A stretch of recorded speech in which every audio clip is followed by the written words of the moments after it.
ទៀតតើបងរៀបការ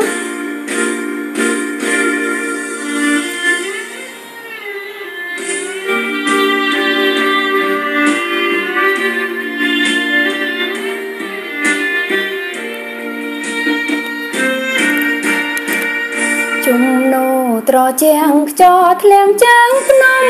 ស្នោនោះរឿងខ្ញុំរឿងតុងក្លោតសាហែងក្លាប់ញញឹមប្រែជាសោកាជួបគូសង្សារស្នេហាភពព្រៃវែងសៀមរាបឆ្ងាយពីគ្នាណាស់ហើយមិនដាច់ញ៉ាកំក្រាំងអើយជួបគូកប់ជួមហើយប្រែប្រាននៅអភពបងយកគូកប់អើពងម្ដាយប៉ុន្មានខែទៀតទៅបងរៀបការសូមប្រងជីវ៉ាផ្នាប់កំសោកស្ដាយបងប្រាំមកចង់អូនអិននៅណាយសងចិនដកកាយឆ្ងាយពីស្នេហ៍ស្នងអូនសែនស្ដាយនឹងស្ដាយកូនក្នុងផ្ទៃធំឡាង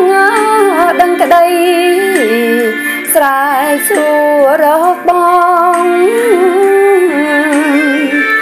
តែនាងកំអូនកំក្រាំងកន្លងអូនសូ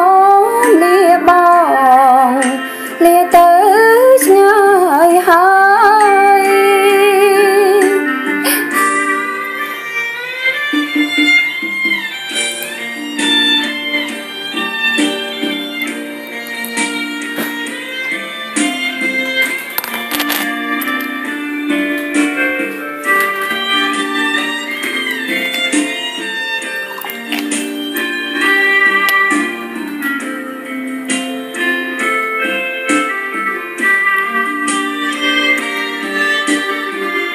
ប៉ុន្មានខែទៀនតើបងរៀបកា